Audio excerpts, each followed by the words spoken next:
Hey guys. Welcome back to my channel. This is part 1. What if Naruto had both dragon and fox bloodline in Fairy Tail? Yes, it will be a Naruto crossover with a fairy tale. The timeline of Fairy Tail is set after the fight against Alvarez, but without the dissolution of the guild. And the timeline of Naruto is set after the 4th Great Ninja War. But before I start, please do consider like and subscribe to the channel for more amazing videos like this. And I am so excited to see your response in the comment box. Now, let's start the story. Chapter 1. The Hidden Leaf Village. It was a sunny day in the Hidden Leaf Village, home to some of the strongest ninja in the Land of Fire.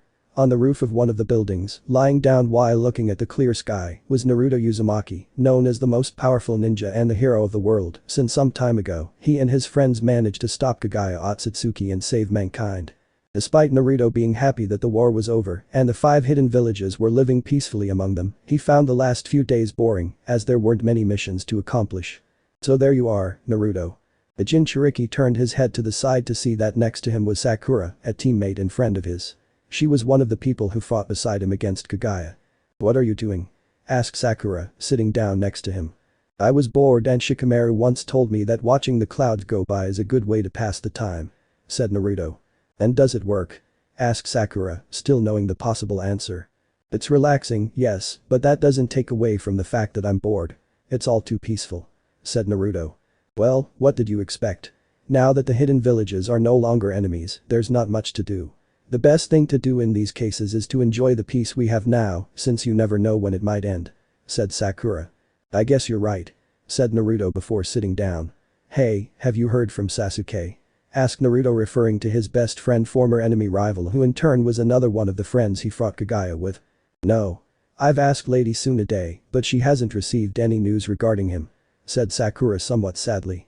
Despite the fact that he did many bad things to many people, Sasuke was finally forgiven and released.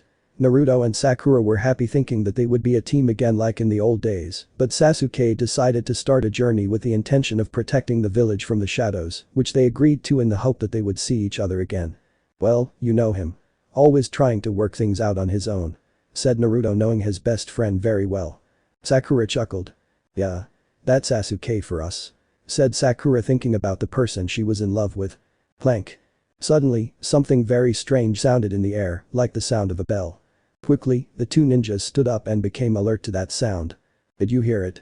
asked Sakura. "Like not to hear it," said Naruto before noticing something. "Look!"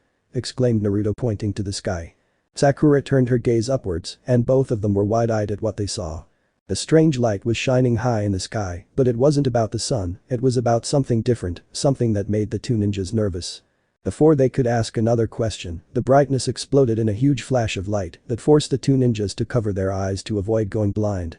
By the time they noticed the explosion of light ended, the 2 opened their eyes in time to notice 2 objects shrouded in light falling toward the forest outside the village. "What the hell was that?" asked Naruto. "I don't know, but we'd better," began Sakura, suggesting to inform the Hokage, but then, Naruto jumped onto another rooftop in the direction of where the 2 objects landed. "Wait, Naruto!" exclaimed Sakura, determined to follow the Jinchuriki. The 2 of them went jumping from place to place and running quickly until at last, they reached the forest outside the village, right in the area where the 2 mysterious objects landed.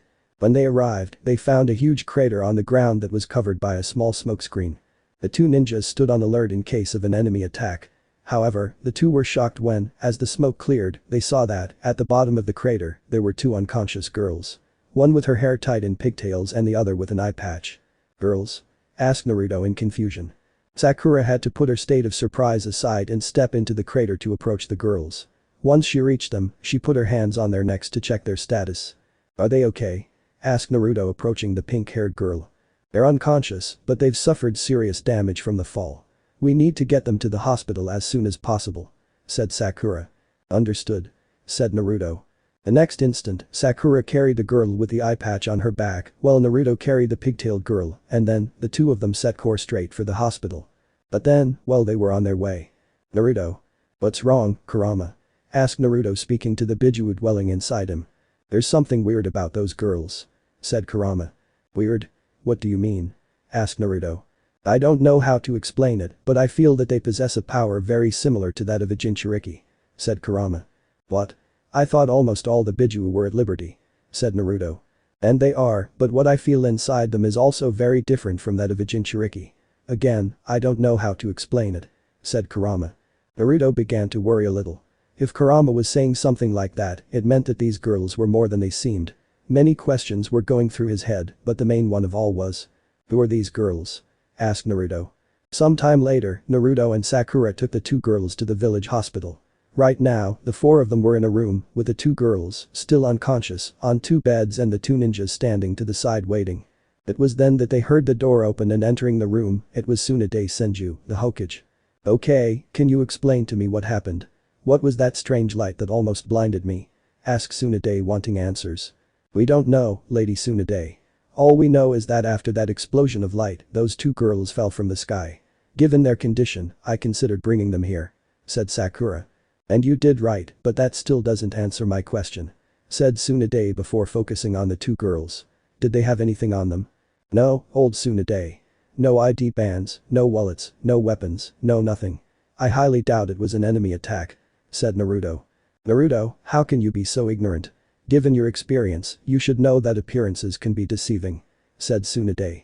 "Says the one who changes her appearance to deceive," muttered Naruto referring to the Hokage using a rejuvenation technique to appear young. Honk. Soon after, Naruto found himself lying on the ground with a huge bump on his head, courtesy of the Hokage. "In case it was the enemy's doing, how are we going to find out if they're unconscious?" asked Sakura. "That's why I asked them to come," said Tsunade pointing her thumb at the entrance to the room that Hinata and her cousin, Niji, passed through. "And? In my stories, Niji survives the war, which was the one death he hated the most. Is that why you ask us to accompany you, Hokage?" asked Niji. "That's right, I need you to use the Byakugan to examine them for any anomalies," said Tsunade. The two gave her a nod before focusing their gazes on the two girls. "Byakugan." The two shouted activating their Kekkei Genkai. However, the instant they activated it, the two showed an expression of disbelief on their faces. "Impossible," said Niji. "What's wrong?" asked Tsunade. "We didn't detect any chakra in them," said Hinata. "That can't be. If it were, they wouldn't be alive," said Sakura. "That's not all. We detected something strange about them," said Niji. "What do you mean?" asked Tsunade. "They both possess within them a strange power different from chakra and besides, it's quite large. Almost as much as Naruto's," said Hinata. "Now that you mention it, Kurama mentioned to me earlier that he felt something in them that was similar, but at the same time, different from a Jinchuriki," said Naruto. That left those present very surprised and worried. It wasn't uncommon to find people who had a huge amount of chakra, but now they were facing two minor girls who possessed a different chakra power that was just as great as the power of a Jinchuriki. At that moment, they all asked the same questions. "Who are they and where did they come from?" they all asked in unison. "Sigh anyway. We're not going to find out anything by standing around here. We'll have to wait for them to wake up," said Tsunade, receiving a nod from the others before leaving the room. However, Naruto, being the last one, stood in the doorway before looking towards the two girls, mainly the one with pigtails. For some reason, he felt a familiarity with her, and not just because of what Kurama said. Unfortunately, the questions he had wouldn't be answered right away, so he had no choice but to wait. With that in mind, he left the room, leaving the two girls alone. "I'm not a kid anymore. You've seen how strong I've become. You can do that mission alone. You won't regret it. And be sure to let me know if any problems arise, understood?" "I will." That conversation flashed through the young dragon slayer's mind as she began to feel herself regaining consciousness. When she finally opened her eyes, the first thing she noticed was that she was inside a room. Not only that, but she was also on a bed. Sitting up with a slight groan, she was able to get a better look at the place where she was. Looking around, she realized that she was in a hospital room and that next to her, lying on another bed, was the girl with the eye patch she had met in the ruins. It was then that she remembered recent events. She had gone on a mission that consisted simply of guarding some ruins, but then, this girl appeared who had the same mission as her, but refused to cooperate. Things got more complicated when some mysterious hooded men appeared who were going to harm them if they didn't leave. They fought them, but in the middle of the fight, a strange light suddenly formed and before they knew it, they were sucked into that light. "I'm glad we're both okay," thought Wendy with a smile, but then, that smile was erased when she felt something in the atmosphere. "Wait, I don't feel any magic power. It can't be. Aren't we in Fiori? If so, where are we?" Before Wendy could panic, a faint whimper caught her attention. Turning her head quickly, she discovered that the girl in the patch had woken up and sat up while rubbing her one eye. "What happened?" asked the girl in the patch. "Are you okay?" asked Wendy. It was then that the girl became aware of her surroundings and the person next to her. Where am I? Is this your doing? The girl asked suspiciously. And no. I didn't do anything. Surely someone brought us here after what happened in the ruins, said Wendy. Really? Damn it. It's all because of those hooded guys. If I find them again, I'll make them pay, said the girl, clenching her fist and teeth in frustration. But there's something weird about this place, said Wendy. What do you mean? Asked the girl. Can't you feel it? There are no magic particles in the atmosphere, said Wendy. Now that you mention it, it's true. In fact, I don't feel any magic power no matter how small. Where are we supposed to be? Asked the girl. The two girls were silent as they kept wondering about where they were. All they could do was wait for someone to arrive to answer their questions. Wow, what a surprise. The two girls quickly turned their gaze to the window to see leaning against it a blonde boy with whisker-like markings. I thought I'd go check on you too. I'm glad you woke up, said Naruto with a smile. Before Wendy could ask politely. Who are you? The girl with the patch asked suspiciously as the Jinchuriki entered the room and stood in front of the two. I'm Naruto Uzumaki. In fact, it was my friend and I who brought you two to the hospital, said Naruto. Really? Asked Wendy with surprise before bowing in thanks. Thank you very much for that. You don't have to thank me, began Naruto.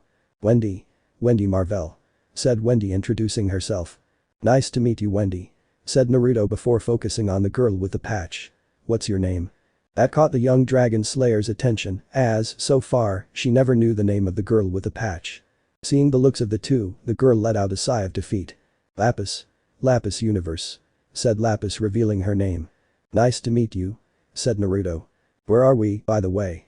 Asked Wendy. You are in the Hidden Leaf Village, said Naruto. Hidden Leaf Village?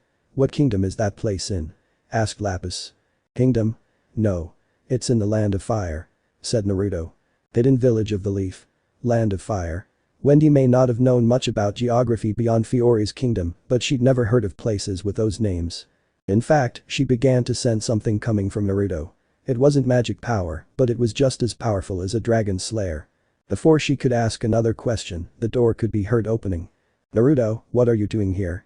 You can't just sneak into the hospital whenever you want, said Sakura, entering the room before noticing the situation. Ah, you're just in time. Girls, this is Sakura, the friend I told you about earlier, said Naruto. I see you are feeling better already, said Sakura. Yes. Thanks to you two for helping us, said Wendy, bowing in thanks. You're welcome. Helping people is what a medical ninja would do, said Sakura. Ninja? Wondered Wendy in her mind. She remembered the stories she heard of ninjas as stealthy, deadly warriors who can do techniques that most mages can't perform. More questions began to race through her mind and she was desperate for answers. Anyway, since you're awake, we'd better take you, said Sakura. Where are you planning to take us? Asked Lapis suspiciously.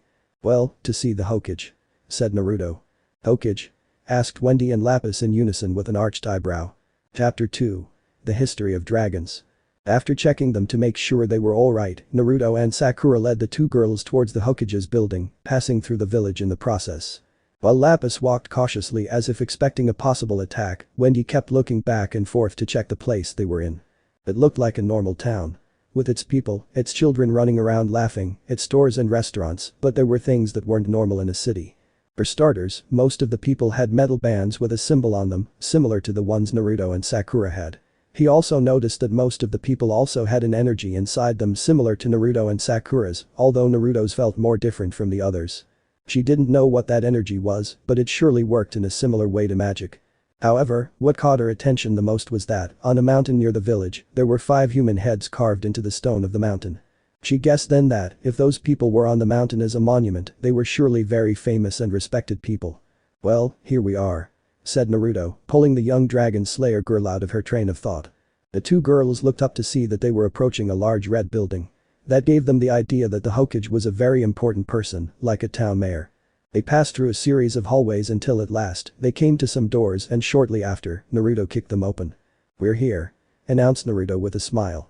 One of these days you'll charge the door and if that happens, you're paying for it, said Tsunade as Naruto chuckled. We brought the girls we found this morning, said Sakura, telling the reason for their arrival. Well, I only see one, said Shizune, who was standing next to the Hokage. It was then that Naruto, Sakura and Lapis turned their gaze to the same spot to find that Wendy wasn't with them, except for a flashing broken outline of her form. Naruto looked around quickly before discovering that part of the Sky Dragon Slayer's head was peeking out of the door, as she was a bit nervous to meet the one in charge, and even more so when she recognized her face as one of the ones carved into the mountain. Naruto couldn't help but chuckle a little at how shy the girl seemed. "Come on, Wendy, it's not going to hurt you. At least not much," said Naruto, receiving a scowl from the Hokage. Slowly, Wendy came out from behind the door and stood next to Lapis. Hello," said Wendy nervously. "They are Wendy Marvell and Lapis Universe," said Sakura, introducing the two girls to the Hokage. It's a pleasure to meet you," said Wendy nervously as she bowed. "Whatever," said Lapis, looking away. "Okay, I'll get right to the point, who are you really? For starters, you suddenly appear after a strange light lit up the sky, and not only that, but there is also a strange energy inside you that is different from chakra. I give you the opportunity to explain it by yourselves, but if you don't, I will be forced to take other measures," said Tsunade very seriously. While Lapis looked at her with a frown, Wendy was quite nervous, as she felt as if she was in front of the guildmaster when he is angry. In fact, what she mentioned made her think hard. The fact that they were in a place they had never heard of before, the fact that they say they appeared by a flash from the sky, and the fact that they mentioned that chakra and not magic power. That made her think of something she experienced a long time ago with her friends. "Idolas. Well, what do you have to say?" asked Tsunade. "Well," began Wendy before tapping her index fingers. "How should I say this?" asked Wendy, looking away from the Hokage, as she knew what she was about to say would sound completely crazy to everyone. We come from another world." Everyone was silent for a few moments, shocked at what the Sky Dragon Slayer had just said. "What?" asked Sakura. "You're saying we're in another world?" asked Lapis. "And you expect me to believe that?" asked Tsunade, being skeptical about that. It's the truth. I swear," said Wendy, raising her arms in defense. "Alright. Suppose what you say is true. How do you plan to prove it?" asked Tsunade. Wendy became very nervous, saying that they came from another world was simple, but proving it was more complicated and difficult to do. It was then, when she remembered what she said before, about them having something different than that chakra thing. "Excuse me, but could you open that window, please?" asked Wendy, pointing to the window behind the Hokage. Normally, no one would heed that request in case the person asking for it intended to escape or set a trap, but Tsunade began to doubt that as she saw the pleading eyes of the Sky Dragon Slayer. "Sai Shizune, open the window," said Tsunade, startling her assistant. "Why yes," said Shizune with a nod before opening the window. "I would advise you to stand back," said Wendy. Tsunade arched an eyebrow at what the girl was planning, but heeded her and moved out of the way. At that moment, Wendy began puffing out her cheeks.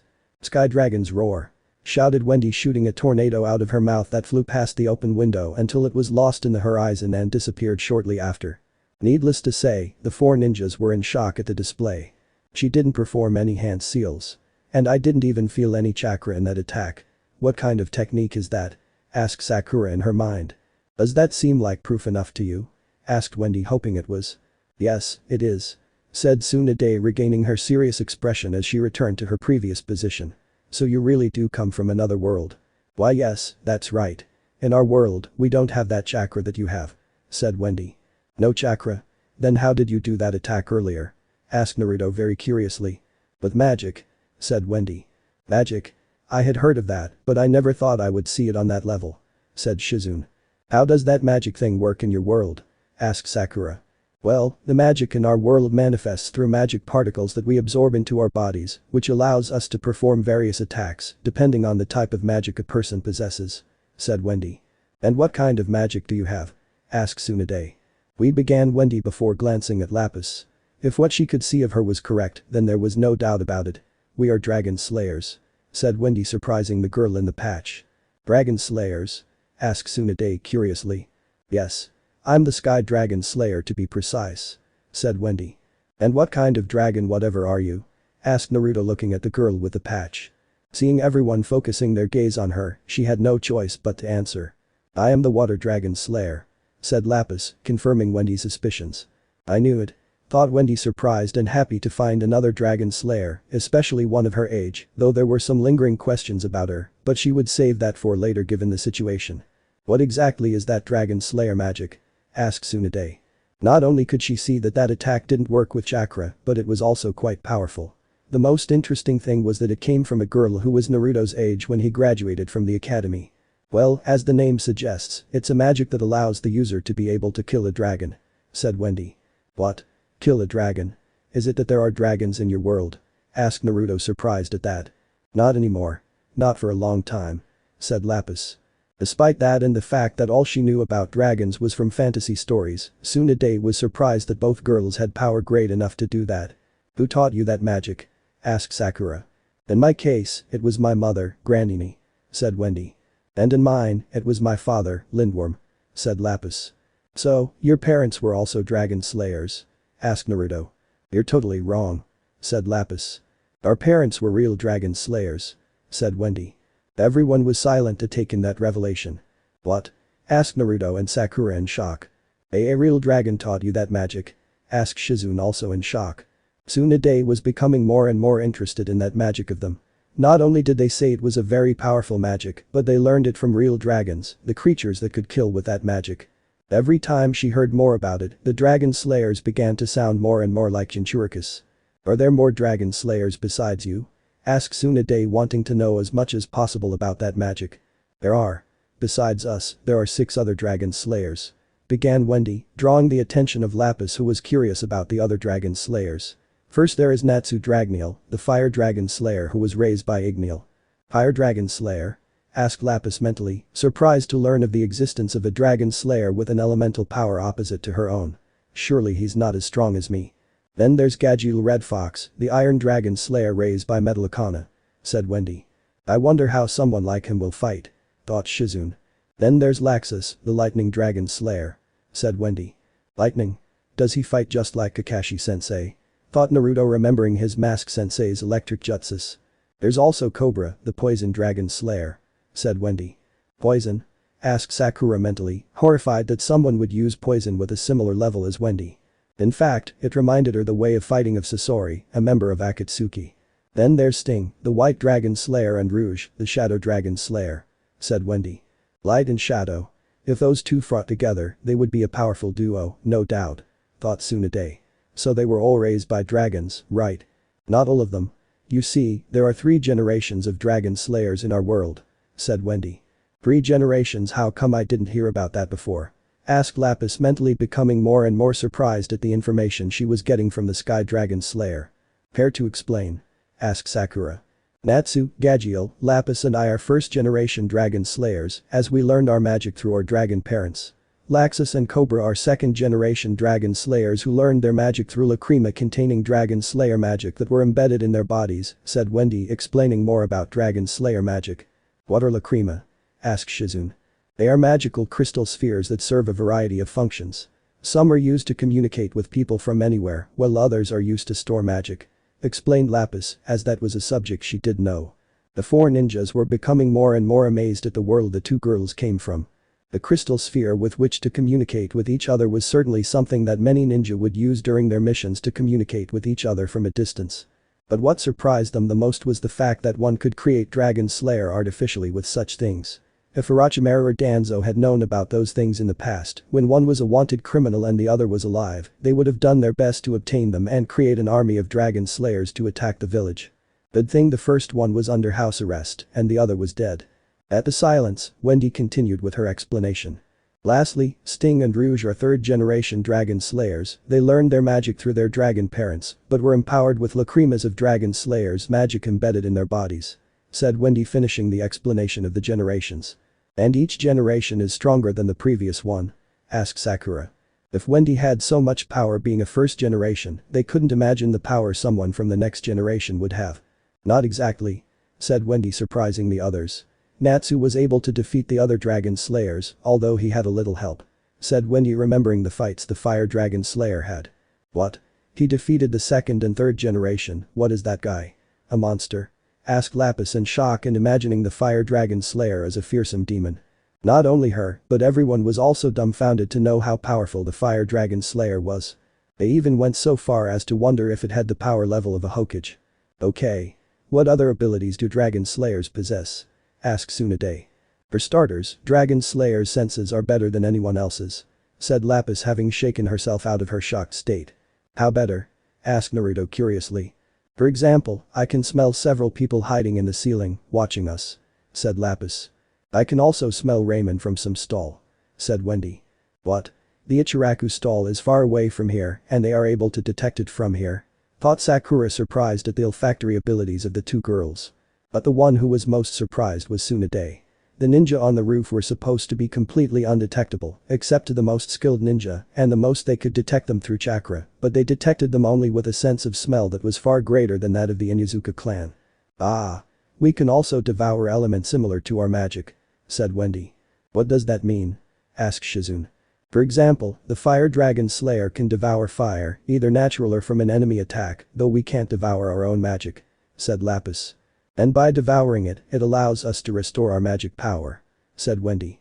Tsunade was becoming more and more fascinated with that magic.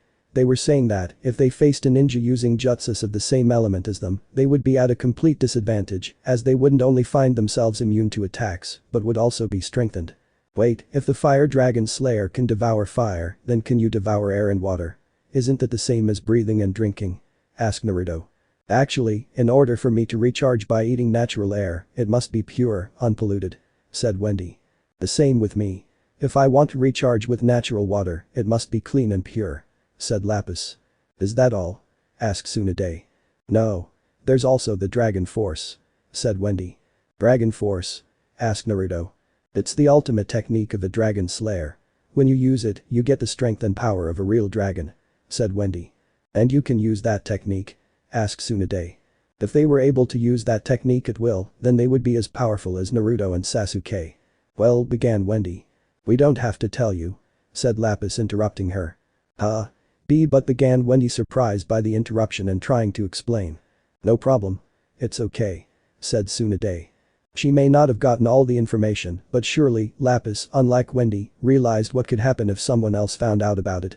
In fact, if they had appeared when the 5 great nations were feuding and if their information had leaked out, chances were that the rest of the villages would have launched non-stop attacks, with the intention of capturing them and using their power to their advantage. As happened with the Jinchuricus. Truth be told, if she had been in their situation, she would have done the same. "What about the mark on your shoulder, does it have any significance?" asked Naruto, pointing to the guild symbol located on the Sky Dragon Slayer's shoulder. "Oh, this. It's the symbol of the guild I belong to. Fairy Tail," said Wendy. "Guild?" asked Naruto, thinking that guilds were similar to ninja villages. "In our world, many mages join mage guilds to do various missions," said Wendy. "What kind of missions?" asked Sakura. "Well, some range from dealing with some bandits, monsters, locating or protecting an item, among other things," said Wendy, recalling some missions she and the others performed in the guild. "What about you, Lapis? Are you joined any guilds?" asked Shizune. "No, I'm not joined to any guild," said Lapis, to Wendy's slight surprise. "One last question," began Tsunade, catching the attention of the two girls. "If you are from another world, how did you come to this one?" "Well, it started as an ordinary day. I signed up for a mission that consisted of protecting some ruins until a group of archaeologists arrived. When I got there, that's when I met Lapis," said Wendy. "I was hired by the archaeologists to protect the site. That's when I found out she was meddling in my work," said Lapis, pointing a thumb at the dragon slayer in the sky. "But before we knew it, a group of headed men suddenly appeared. We fought them off, but then, something strange happened and the next thing we knew, we woke up in this world," said Wendy. Tsunade remained silent, analyzing all the information she had been given regarding her world and her abilities. She had to admit that there wasn't much difference between the mage guilds and the ninja villages, and neither was there much difference between the Jinchuricus and the dragon slayers. The 5 great nations might be at peace now, but that didn't mean there weren't other problems.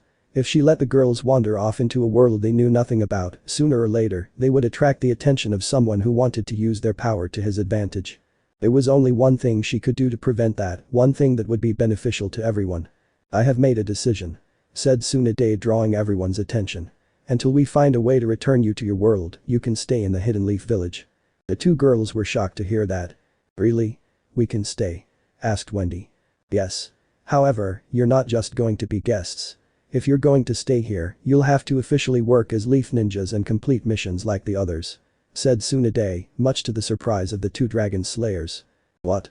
Are you sure, Lady Tsunade? They don't have chakra," said Sakura. "But they have that magic and mind-blowing abilities. No mission will be a problem for them," said Naruto, supporting the idea. "If we accomplish those missions, will we get paid?" asked Lapis. "Naturally," said Tsunade. Well then, that's fine with me," said Lapis, crossing her arms and turning her gaze away. "Thank you very much. You are very kind, Miss Tsunade," said Wendy with a smile.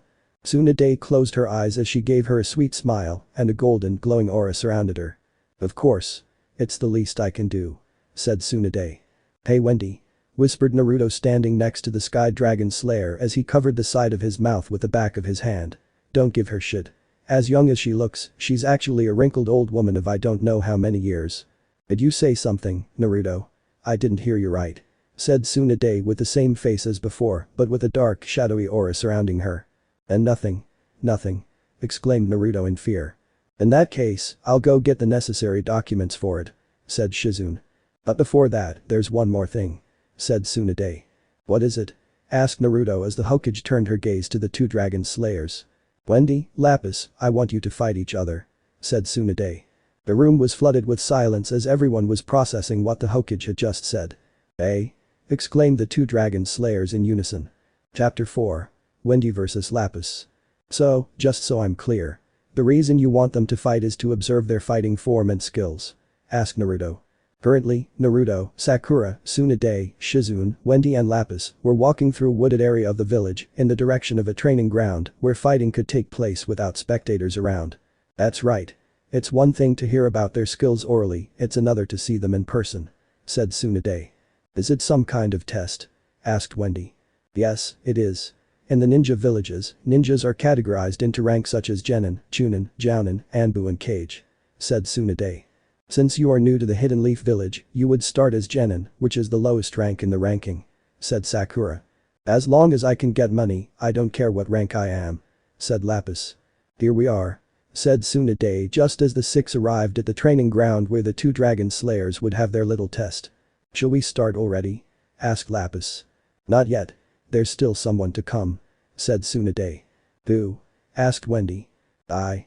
Wendy let out a small cry of surprise as she turned around to see that, behind her, a gray-haired man had appeared with a band covering his left eye and a mask covering him from nose to mouth.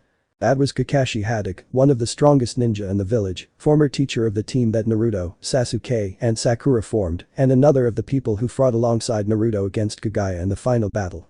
Hello everyone. Said Kakashi. Kakashi-sensei, what are you doing here? Asked Sakura surprised to see her teacher. Shizune informed me and I came to watch the test personally. I would have been here earlier, but I was a little late. Said Kakashi. You're always late somehow. Said Naruto remembering how many times the copycat ninja was very late for meetings because of his tardiness. At that moment, Kakashi turned his gaze to the two dragon slayers, making Wendy feel a bit nervous. So you're the ones who came from another world. I'm Kakashi Haddock, nice to meet you. Said Kakashi introducing himself politely. It's a pleasure to meet you sir. Said Wendy bowing by way of greeting while Lapis looked away with a frown. No formalities. You can call me Kakashi or Kakashi-sensei if you prefer. Said Kakashi.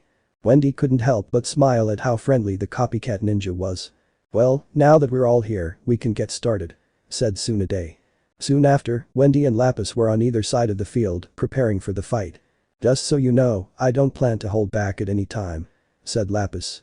Sounds good to me. I won't hold back either. Said Wendy before holding out her hands on either side. Vernier. Arms. Armor. Shouted Wendy before she was enveloped in a green aura, much to the surprise of the other dragon slayer and the spectating ninjas. Tsunade knew that the only way to find out what she did was through that test. Begin. Exclaimed Tsunade announcing the start of the fight. In the next instant, Lapis's fingers were covered with water. I don't know what you did before, but you won't be able to handle this. Water dragon's bullets. Shouted Lapis throwing, with a wave of her hand, bullets made of water. Wendy started to move from side to dodge the incoming bullets, but then, one of them managed to graze her cheek, making a small cut. They're as fast as I am. Thought Wendy determined to change strategy. After dodging all the bullets, she quickly darted towards her while Lapis did the same. While Wendy covered her leg in wind, Lapis covered hers with water. Sky water the two shouted in unison as they directed their leg towards each other. Dragon's claw. Dragon's tail. The two shouted in tandem as both attacks collided with each other, causing a wave of wind. The spectating ninja felt the wind wave and were in shock at how the fight was going. I didn't know they were so strong. Said Sakura. Despite being so young, they have a lot of power inside them. Said Kakashi. Unbelievable. I don't know who to cheer for. Said Naruto enjoying the fight. Both dragon slayers continued to push each other until they ended up pushing each other and sliding across the ground to a stop. I still won't give up. Water dragon's wave. shouted Lapis, extending her hands towards her, causing a water wave to surge up behind her and head towards the Sky Dragon Slayer. I won't give up either. Sky Dragon's wing attack. Shouted Wendy, shooting a pair of whirlwinds from her arms, using them to hit the wave, destroying it in the process. But then, just as the wave vanished. Water Dragon's roar. Shouted Lapis, shooting a huge jet of water from her mouth that hit Wendy directly before she could react. By the time the attack broke up, Wendy could be seen soaking wet but still standing and breathing a little heavily. Before anyone could say anything, Wendy puffed out her cheeks. Sky Dragon's roar. Shouted Wendy, shooting a tornado out of her mouth that was heading straight for the other Dragon Slayer. The tornado was so fast that it ended up hitting her before she could do anything. By the time the attack dissipated, Lapis could be seen with some wounds caused by the attack, but standing and breathing a bit heavily. It's time to end this, said Lapis. Sounds good to me, said Wendy. The two Dragon Slayers lunged towards each other as they went about covering their fists with wind and water. Sky Dragons, Water Dragons, they both started in unison, and when they both got close enough, crushing Fang. They both shouted at the same time as their fists connected with each other's face. That caused them both to be sent backwards and fall to the ground. Wendy! Exclaimed Naruto, running towards her. Are you okay? Yeah, don't worry. This is nothing, said Wendy, sitting down on the ground. It was then that she noticed Lapis was sitting up as well and quickly rushed to her side. Are you okay, Lapis? Asked Wendy with concern. What does it look like to you? Asked Lapis. Wait, I'll heal you quickly, said Wendy before placing her hands on the other Dragon Slayer's body. It was then that her hands began to glow and, to everyone's surprise, the wounds and marks on Lapis's body were disappearing. She's began Sakura in shock. Healing her wounds. Finished Tsunade, being in shock. By the time she finished the healing process, Wendy's hands stopped glowing and she looked at the Water Dragon Slayer with a smile. Are you feeling better? Asked Wendy. Lapis looked at her body for a moment before moving it a little and looking at the Sky Dragon Slayer. Why yes, I feel better, said Lapis, surprised that she could heal her. Okay, would you mind explaining what that was about just now? Asked Tsunade. Also, before the fight, you did something to your body, right? Asked Sakura. Oh, I'm so sorry, I guess I forgot to say that, said Wendy with a nervous smile as she rubbed the back of her neck. You see, what I used before the fight was support magic. It allows me to increase strength, speed, and stamina, both my own and someone else's. A technique that can strengthen people's physical abilities. That's a very interesting ability, thought Kakashi. And what I've used before was healing magic, which allows me to heal injuries and illnesses, said Wendy. Impressive. With some training, I could be a better doctor than anyone, thought Sakura. Anyway, I guess that's it. The match ends in a draw, said Tsunade as the two Dragon Slayers stood up. So, what happens at the end with the test? Asked Lapis.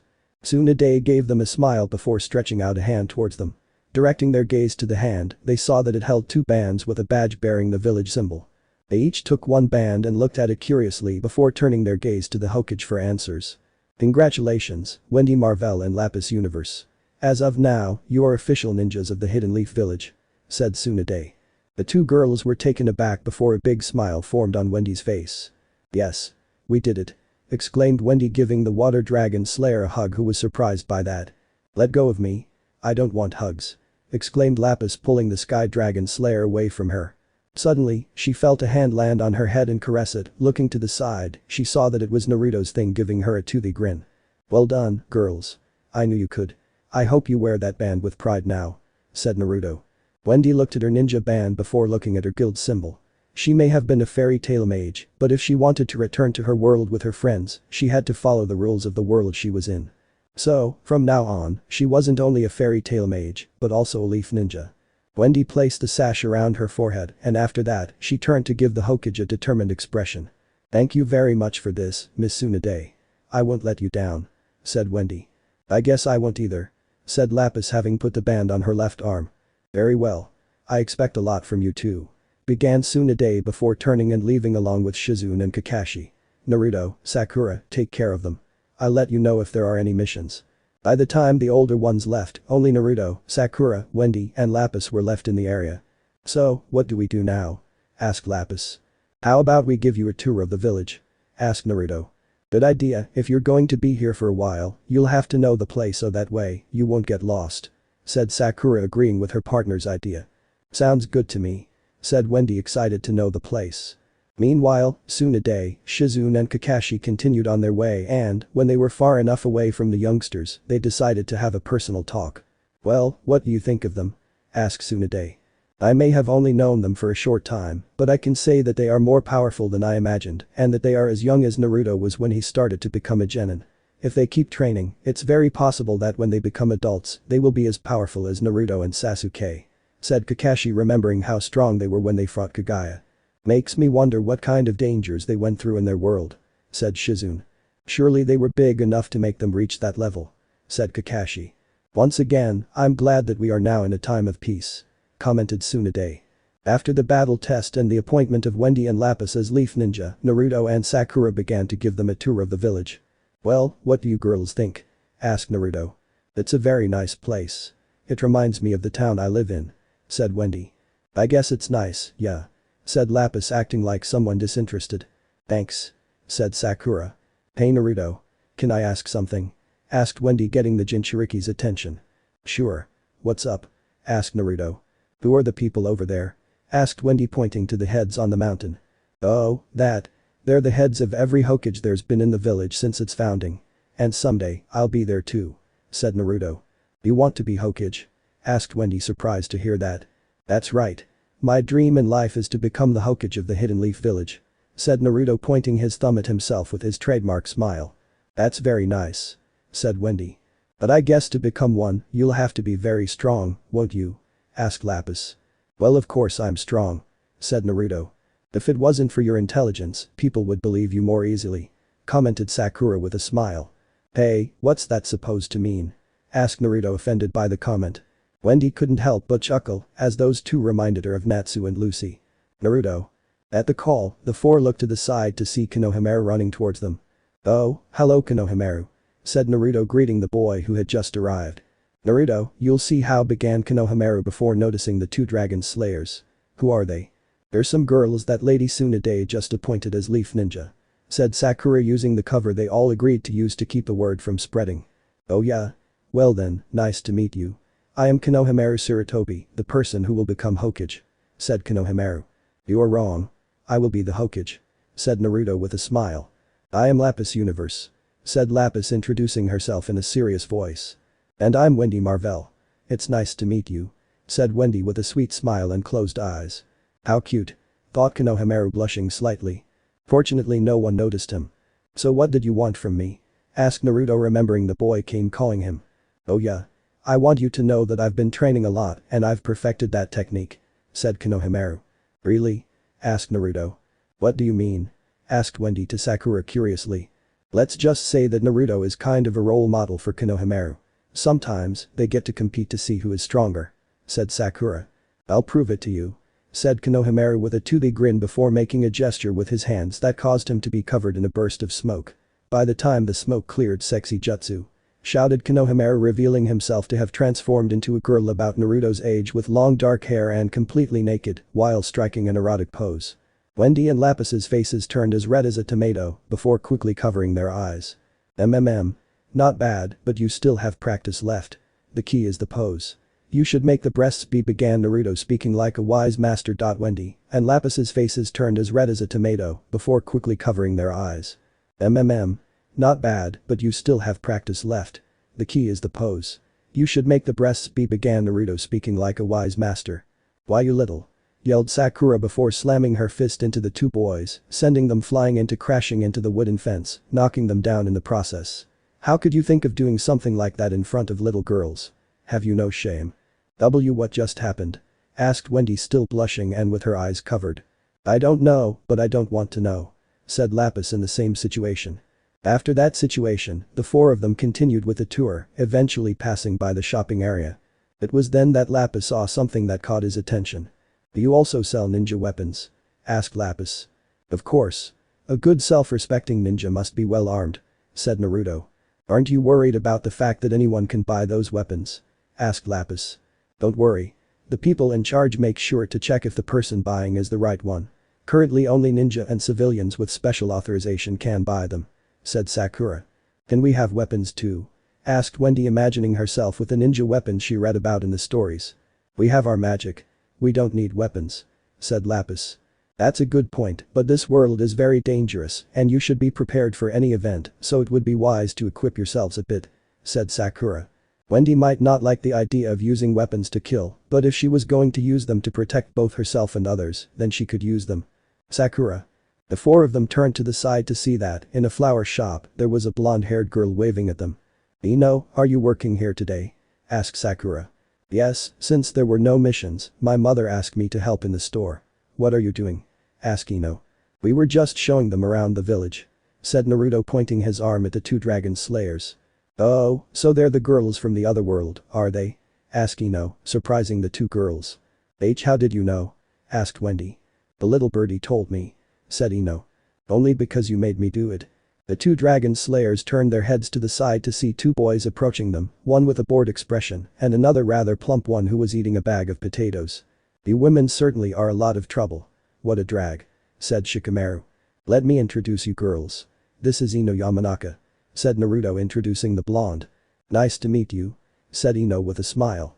"Shikamaru Nara," said Naruto, introducing the boy with a bored face. "Hello," said Shikamaru. "And this is Choji Akimichi," said Naruto, introducing the boy who was eating. "Would you like some chips?" asked Choji, offering his bag. "Thank you," said Wendy, taking a chip from the bag and eating it. "No, thanks. I don't want to end up like this," began Lapis, but before she said the last word, Wendy suddenly covered her mouth with her hand. "What are you doing?" asked Lapis with her mouth covered. "I don't know. My body just moved on its own," said Wendy. Looking down, the two saw that Wendy's shadow had a black line that was connected to Shikamaru's shadow that had the same pose as the Dragon Slayer in the sky. "Close call," muttered Shikamaru before undoing the technique. Soon after, Naruto leaned toward them with one side of his mouth covered with the back of his hand. "You see, girls, Choji is very sensitive about his weight. So try not to say the F word in front of him or you might end up badly," whispered Naruto, warning them of the stuffed ninja's little flaw. "But what happened just now?" "My body moved on its own for a moment," said Wendy. "Surely that guy has something to do with it," said Lapis, shooting a glare at the shadow ninja. "That's right. Shikamaru's clan is famous for their intelligence and shadow manipulation jutsu. My clan is famous for its jutsu that allows us to infiltrate people's minds and possess their bodies," said Ino. "And my clan is known for its jutsu that allows us to expand our body to great proportions," said Choji. "Together, not only do we form Team 10, but we are part of a traditional trio known throughout the ninja world, the Ino Shikacho trio," said Ino. Wendy was impressed. She thought that ninjas only knew tricks like walking on walls, shape-shifting, hiding very well and being very fast, but now it turns out that the ninjas of that world were capable of performing techniques similar to the mages of Earthland. "Team 10?" asked Lapis curiously. "When the kids graduate from the academy, they form teams of 3 members led by a senior ninja," said Sakura. "You're part of a team too?" asked Wendy. "That's right, Sakura and I form Team 7," said Naruto. "And where is the third member?" asked Lapis, remembering that they mentioned that the teams were of 3, but they were only 2. That made the 5 ninjas a little nervous, as they didn't want to tell them the fact that that third member left the village, joined a very dangerous criminal, did a lot of crimes, and almost destroyed everything. "Well, let's say he's on a trip now. A very, very long trip," said Naruto, rubbing the back of his neck while having a nervous smile. The 2 dragon slayers knew there was more to that explanation, but decided to stay out of it. "Oh, since you're here," said Ino before picking up 2 flowers. "I give you these flowers," said Ino, offering them the flowers. "We can't accept. We don't have any money," said Wendy. "Don't worry. Consider it a welcome gift to the village from me. Besides, those flowers have healing properties that can help you in case of need," said Ino. "Really? Thank you so much. I'll keep it well," said Wendy, accepting the gift. "I guess I can accept it if you put it that way," said Lapis, accepting the gift as well. Soon after, Ino turned her gaze to the shadow ninja. "And don't worry, Shikamaru. I've already sent those flowers to Tamari like you asked me to," said Ino. "But you have to say it out loud. It was just a means of thanks for helping me in an official matter, nothing more," said Shikamaru. "Sure. Whatever you say," said Ino with a wink and a knowing smile. "Ugh. Saying thank you is a drag," said Shikamaru. Sakura, Wendy and Ino chuckled at the shadow ninja's situation. "Oh, so you're here." They all turned to the side to see a pale-skinned boy approaching. "Hi Sai," said Ino with a slight blush. "Hello Ino," greeted Sai before turning his gaze towards the 2 dragon slayers. "You must be the newcomers." "I'm Sai, it's a pleasure," said Sai with a smile that, for some reason, Wendy could see was fake. He's our teammate from Team 7 who fills the gap left by the previous member," said Sakura, explaining her relationship with the pale ninja. "And we've been close friends ever since. Haven't we, ugly?" asked Sai without losing his smile. That made Sakura groan in rage before trying to throw herself at him, but Naruto grabbed her as she jerked, trying to free herself. As that happened, Ino burst out laughing at the pink-haired ninja's nickname. "If you want, we can be friends too," said Wendy, referring to her and Lapis, who scowled at the pale ninja. "In that case, you'd need nicknames too. Let's see," began Sai, crossing his arms with a hand on his chin. "Shorty," said Sai, pointing at Wendy. "Huh? Shorty?" asked Wendy with depressed lines above her head. "Cyclops," said Sai, pointing at Lapis. "Don't call me that," said Lapis. "In that case, do you prefer pirate or one-eyed?" asked Sai as if it was a normal run-of-the-mill topic. Feeling offended by those nicknames, Lapis prepared to launch herself at him, but Wendy grabbed her as she jerked to try to free herself. "Sai, you need to improve your social skills. They might finish you off someday," said Shikamaru. "Why?" asked Sai, arching an eyebrow as he didn't understand what was wrong. Later, the four of them were walking through the village again. "Come on, girls, don't be like that. Sai is a little annoying, but he's a good person," said Naruto, defending the pale ninja. "How can you say something like that? He's clearly not to be trusted," said Lapis. "We thought so at first, but over time we saw more of him than he seemed and now we trust him completely," said Naruto. "I know what you're talking about," said Wendy, remembering people who were at first mean or untrustworthy, but in the end, they became friends. Suddenly, Wendy and Lapis stopped immediately. "Is something wrong?" asked Sakura, confused. "I smell something approaching," said Wendy. "Yes, as a matter of fact, it's coming right towards us," said Lapis. Before anyone could ask about it, a figure jumped over the wooden fence and pounced on Wendy, who let out a scream as she fell to the ground from the figure's weight, but then, that scream turned to laughter when they discovered that the figure turned out to be a big white dog that was licking Wendy's face enthusiastically. "Stop. Stop. You're tickling me," said Wendy with a chuckle. "Hey, Akamaru, leave her alone." At the call, the dog stopped licking the dragon slayer from the sky and backed away a bit, allowing her to stand up and turn her gaze straight ahead to see a Fang boy. "He seems to like you," said Kiba. "It's pretty obvious." Lapis let out a small yelp as he stepped back and turned around to see that the cause of it was a boy who was heavily covered, leaving only the part of his eyes that were covered by glasses showing. "If Akamaru likes you, it's no doubt because you're a kind-hearted person," said Shino. "Yeah, I guess I am," said Wendy while petting the white dog. "Who are you?" asked Lapis. "I'm Kiba Inuzuka, and that sinister over there is Shino Aburam," said Kiba, introducing himself and his friend. "A pleasure," said Shino, nodding his head. "We are both part of the best team in the village, Team 8, said Kiba with a smirk. "You wish more," said Naruto before realizing something. "Wait, if you are here, that means," began Naruto before taking a look around, and that's when he noticed a certain person hiding behind a lamppost. "Ah, Hinata. I knew you were around here." Hinata let out a small scream when she saw that she had been spotted and, with a slight blush of embarrassment, stepped out from behind the lamppost. Hello, I'm Hinata Hyuga, it's a pleasure to meet you," said Hinata, bowing in greeting. "Likewise. I'm Wendy and this is Lapis," said Wendy with a smile. In fact, that girl reminded her a bit of her.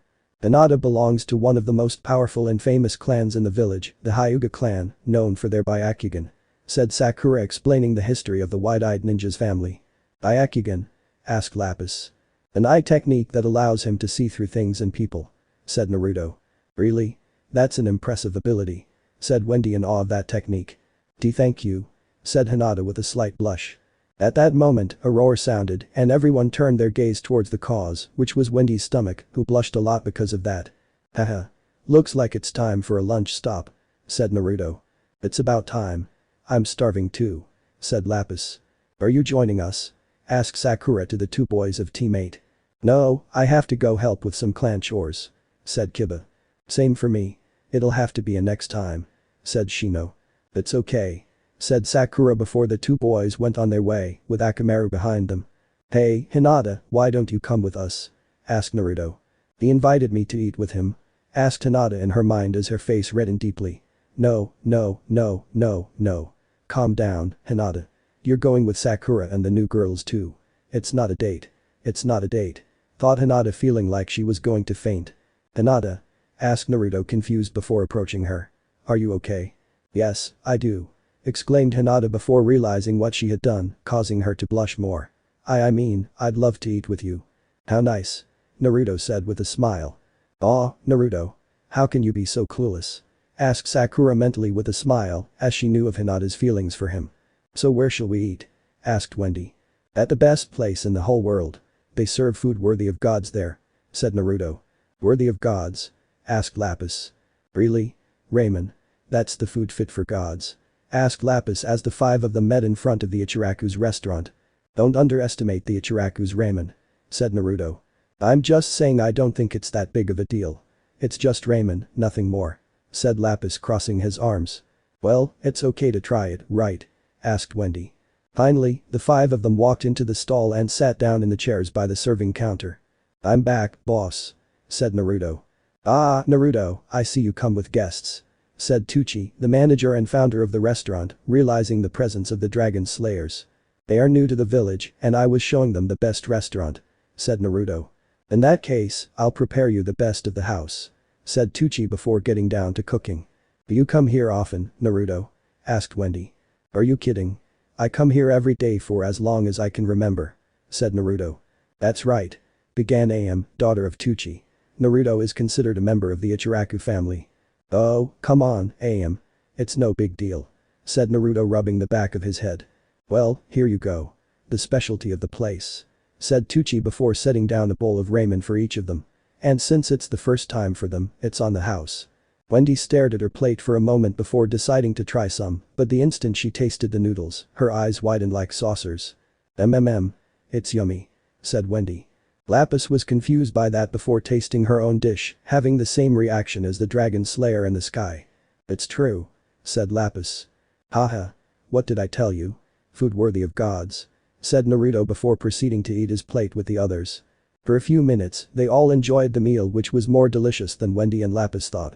However, even if the two of them and Sakura finished, they had to stay and wait, as Naruto did nothing but keep repeating endlessly. He looks a bit like Natsu. Thought Wendy remembering how gluttonous the fire dragon slayer was when they were at the guild or at some restaurant. Ah, I'm full. Said Naruto putting down another empty ramen bowl on top of a pile of 5 more bowls. You've eaten a lot. Said Lapis. That's Naruto for you. Said Sakura. Of course. No one beats me at eating ramen. Said Naruto. It was then that Am chuckled. I wouldn't be so sure. Said Am pointing to her side. The 4 of them turned their heads to the other side of the bar to see something that left them completely shocked. Hinata had just finished another bowl of ramen before placing it in another pile of bowls, but what surprised everyone the most was that there were more piles of empty bowls around her, signaling that she had eaten much more than Naruto. After that, Hinata noticed that everyone was looking at her, which made her very nervous. What's wrong?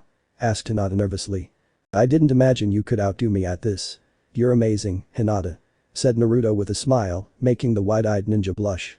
He praised me. Thought Hinata. We have to meet up another day and do it again. No way I'm staying behind. Said Naruto. Another day? Asked Hinata blushing more as it was like he was asking her out on a date and more. No. Calm down. You have to be brave. Thought Hinata before removing her blush and giving the Jinchuriki a smile. Sure. Said Hinata. Miss Hinata. At last I find you. They all turned their heads to see a boy who had the same eyes as Hinata enter the stall. And Niji. Said Hinata from suddenly seeing her cousin. Who is he? Asked Wendy to Sakura. It's Niji Hyuga, Hinata's cousin. Replied Sakura. It's easy to see that they are related. Said Lapis referring to the fact that they had the same eyes. Don't you remember there's a clan meeting to attend? Asked Niji crossing his arms. I am sorry, I forgot. It's just that Naruto invited me to have lunch with him and the new ones, and began Hinata feeling very nervous because of her cousin's serious and hard look. The new ones? Said a woman with bows in her hair who also entered the restaurant before turning her gaze to the dragon slayers. So you're the girls the others are talking about. I'm Tenten and you've already met my teammate, Mr. Sirius. Well, I'm Wendy and this is Lapis. Said Wendy. Are you a team too? Asked Lapis. That's right, but unlike ours and the others, its members are from a higher grade. You could say there are senpais. Said Naruto. Wait, where's Lee? Asked Sakura noticing the missing 3rd member. He's out there doing his usual thing. Said Tenten. They all walked out of the restaurant to see a boy with bushy eyebrows walking with his hands while holding his feet up. Bushy brows, what are you doing? Asked Naruto confused. I told Guy Sensei that I'd go around the whole village doing the pinafore or I'd have to do 500 squats and I've almost got it.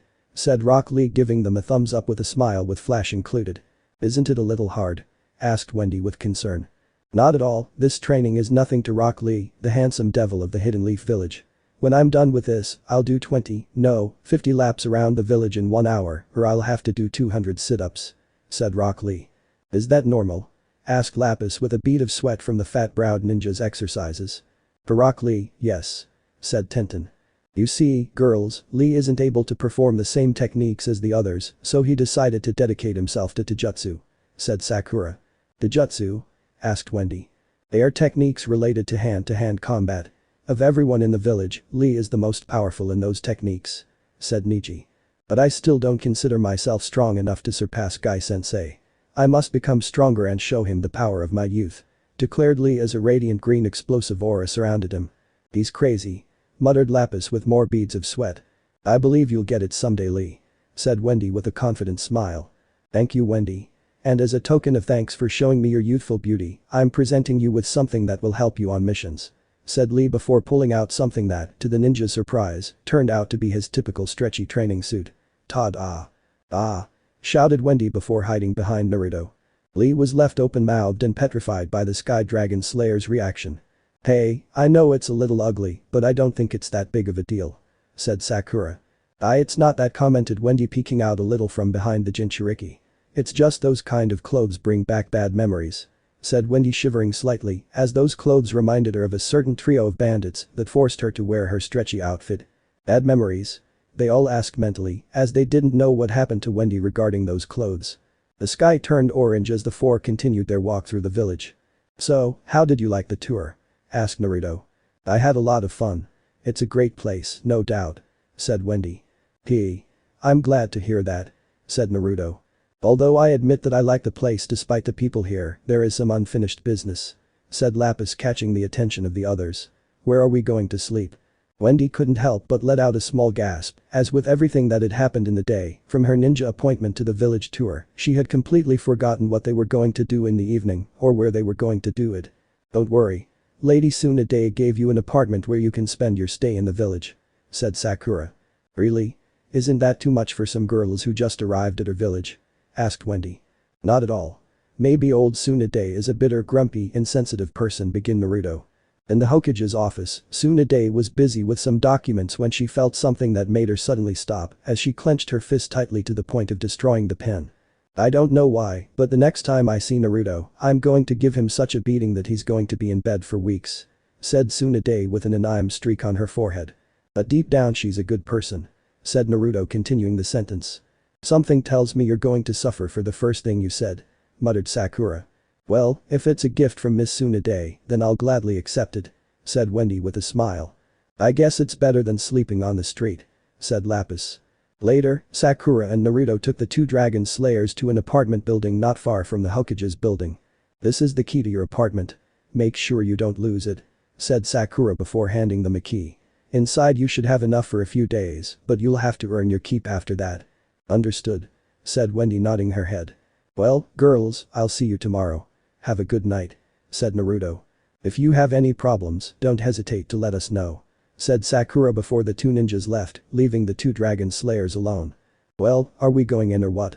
Asked Lapis. Using the key they were given, Wendy opened the door to the apartment and the two went inside to get a better look at where they would be sleeping. There was a room with 2 futons for sleeping, a main room with a table and a kitchen next to it, and a bathroom with a bathtub. Looks cozy. Said Wendy. I guess so. Said Lapis before stretching out a bit. It really has been an exhausting day, I'm going to bed. Said Lapis, going to the bedroom, only to stop in the doorframe. One more thing. Began Lapis before looking up with a frown at the Sky Dragon Slayer. Just because we're in the same situation doesn't mean we're going to be friends, understood? Asked Lapis, receiving a slight nod from Wendy before entering the room altogether. Wendy really wanted to be friends with her and learn more about her, such as the fact that they seemed to be the same age despite the fact that she was 7 years frozen in time because of the Tenru Island thing, or what happened to her eye, or what was related to her father, but she supposed that wouldn't happen for the time being. She went to the window and stood there gazing at the night sky and the bright moon in it. Despite the fact that the people there had shown themselves to be very friendly to her, she couldn't miss her fairy tale friends, especially Cheryl, her lifelong companion to whom she promised she would fulfill the mission without any problems. Now surely she must have been worried about the fact that she hadn't returned, and the worst part was that she couldn't tell her that she was okay. "Gerald, I'm so sorry, but you'll have to wait a little while until I come back," thought Wendy with a teardrop at the corner of her eyes. Chapter 5 done. Chapter 6. The first mission of the dragons. It was another sunny day in the Hidden Leaf village. Rays of sunlight pierced through a window and landed on Lapis's face. The water dragon slayer let out a couple of groans as she rolled over on her futon before deciding to sit up and yawn as she stretched her arms. It was then that she caught a pleasant scent in the air. Feeling curious, she got up and made her way to the main room where she saw Wendy using the kitchen. "Good morning, Lapis. I made you breakfast," said Wendy before going to the table with a pan with 2 pancakes, depositing one on each plate on the table. "I told you. Just because we're in the same situation doesn't mean we're friends," said Lapis as she sat across from the Sky Dragon Slayer. "I know, but until we get back to our world, we're roommates," said Wendy positively. You have a point, but don't get overconfident. Once we get back to our world, we'll each go on our own, understood?" asked Lapis. "Sounds good to me," said Wendy with a smile. The 2 dragon slayers proceeded to eat their breakfast, flooding the room with awkward silence. "So, what's your story?" asked Wendy, surprising the water dragon slayer. "What?" asked Lapis in confusion and with a frown. Well, it's just if we're going to be roommates, it would make sense that we'd know more about each other," said Wendy nervously. "I don't have to tell you anything. Furthermore, how do you know I won't lie in my story? How do I even know you won't lie in your story?" asked Lapis accusingly. I would never do anything like that. And regarding your story, I don't know exactly, but the key to working together is trust, right?" asked Wendy. "Trust, huh? Well, trust then that I won't tell you anything," said Lapis, slamming her hands on the table before getting up. "Thanks for breakfast," said Lapis before heading for the entrance. "Where are you going?" asked Wendy with concern. "Anywhere but here," said Lapis before slamming the door. Wendy was a little depressed that her first attempt to get her to open failed. If she wanted the 2 of them to survive in that world, they would have to work as a team, but the way things were between them, it might prove to be quite complicated. After cleaning up a bit, Wendy decided to walk around the village to pass the time. Even though she felt bad about what happened with Lapis, Wendy kept wondering what kind of story she would have. After all, it's not every day you meet another dragon slayer, especially after what happened with Tartaros. "Hey Wendy." Wendy stopped her walk and turned her head to the side to see Naruto sitting on a tree branch. "Hello Naruto," said Wendy before the Jinchuriki jumped out of the tree and landed next to her. "What are you doing over here?" asked Naruto.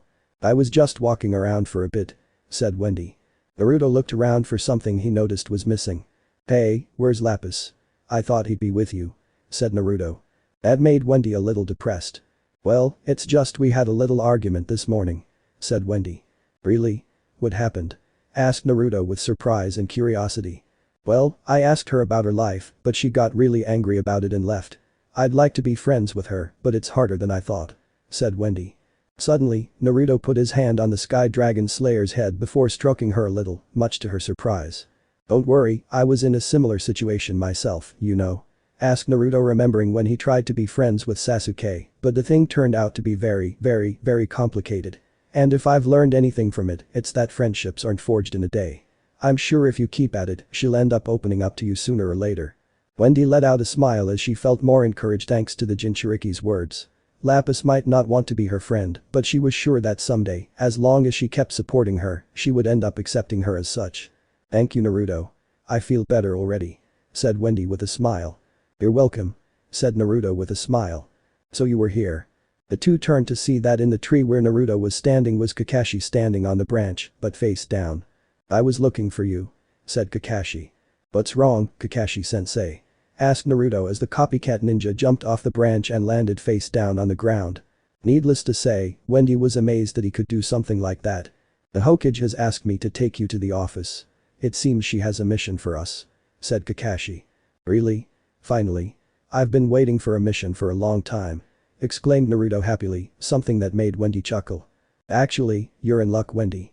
It looks like you and Lapis will be joining us on the mission," said Kakashi to the surprise of the Sky Dragon Slayer. What? Really? Are you sure about that?" asked Wendy, surprised that they were given a mission on their second day in the village. "Of course. She told me that this mission isn't too dangerous for you, and in case it was too far, you have Naruto, Sakura and me to protect you both," Kakashi said. "That's great, Wendy. You're going to have your first mission as a leaf ninja. Isn't that exciting?" asked Naruto. On one hand, Wendy was a little nervous about having her first ninja mission, but on the other hand, she was also excited about it. "Yes, it is," said Wendy with a smile. Later, Wendy, Naruto and Kakashi gathered in the Hokage's office, waiting to get the information of the mission they were going to perform. Soon after, the door opened and Sakura and Lapis walked in. Wendy sent a smiling greeting to the water dragon slayer, who looked away, signaling that she was still upset about that morning, much to Wendy's sadness. "Well, I see you're all here already. Recently, we got a request to deal with some bandits roaming around a village," said Tsunade. "Bandits, huh? Sounds interesting. I'm in," said Naruto, excited to go on a mission. "Wendy, Lapis, this will be your first mission as Leaf Ninjas. Does it pose any problems?" asked Tsunade. "And no, Miss Tsunade. In my world, I used to do missions like this with my friends," said Wendy. "And it wouldn't be the first time for me to be sent to take care of some bandits," said Lapis. "I see. Anyway, remember that Naruto and the others will be with you in case you get into trouble. You may go," said Tsunade, receiving a nod from the others before leaving. Once they exited the building, Kakashi turned his gaze to the quartet of young people. "Alright. It's going to be a long trip, so get ready. We'll meet at the village gate in half an hour," said Kakashi before disappearing. "Is that village that far away?" asked Lapis. "That's right. Most missions take us traveling beyond the village, so we end up spending the night in a hotel, camping outside, or, in a hurry, not sleeping," said Sakura. "That's really hard," said Wendy. "That's the life of a ninja. You'll get used to it," said Naruto. After that, the four of them split up to gather the materials needed for the trip. Since the length of the mission was going to be longer than they expected, the two dragon slayers packed into a small bag, provided by Tsunade, some materials they would need on their journey. Such as food, emergency kit, among other things. Wendy knew she couldn't be incautious, as this was going to be her first mission in a world totally different from her own, and she didn't know what she might find on the way. Half an hour passed, and the two dragon slayers arrived at the door, only to find Naruto and Sakura. "Hello, girls," said Naruto, greeting them. "Have you gathered what you need?" asked Sakura. Wendy nodded her head in response. "Yes, we have enough food and medicine for the duration of the trip," said Wendy. "Speaking of which, where that weird masked guy?" asked Lapis. "You mean Kakashi-sensei? He'll probably be late as usual," said Naruto. "Well, then we just have to wait. I don't think he'll be long," said Wendy. 30 minutes later. "What were you saying about him not being long?" asked Lapis, scowling at the dragon slayer in the sky, who was laughing nervously. That's when suddenly Kakashi landed in front of them. "Sorry I'm late, I got a little sidetracked," said Kakashi. A little, you kept us waiting for a long time, stupid turtle," exclaimed Lapis angrily. "Lapis, don't say that. I'm sure Kakashi-sensei will have his reasons for being late," said Wendy, trying to calm down the water dragon slayer. "And he always has them, but despite that, he's never there when he should be," said Sakura. "I feel like I'm losing respect," thought Kakashi with a bead of sweat. "Anyway, we're all here, we'd better get going." "It's about time," commented Naruto. "Out of curiosity, how far is it to the place we're going?" asked Wendy. "On foot, almost 2 days, but at ninja pace, it should take a day to get there," said Kakashi. "Ninja pace?" asked Wendy curiously.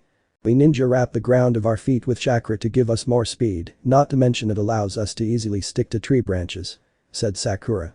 "When we go on a mission, we usually go jumping from branch to branch quickly," said Naruto. "In case you forgot, we don't have chakra and we don't know how to do that thing you do," said Lapis. She's right. I guess that means we'll have to go on foot," said Kakashi. "No need to delay for us.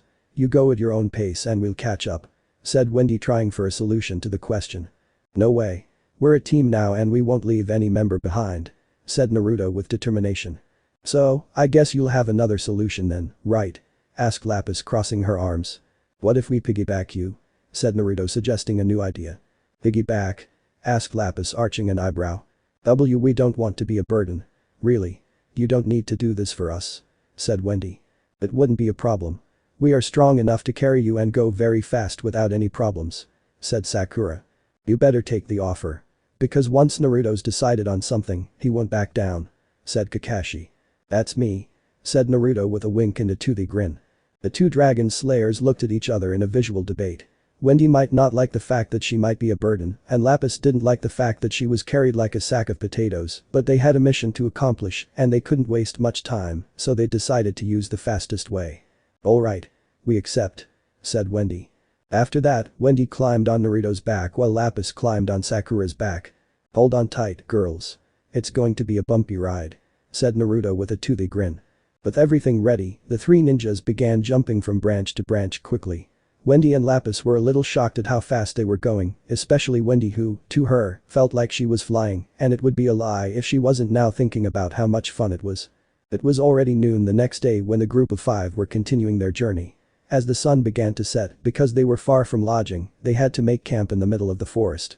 There was a small debate about Wendy doing part of the patrolling, but the three ninjas assured her that she could rest all night.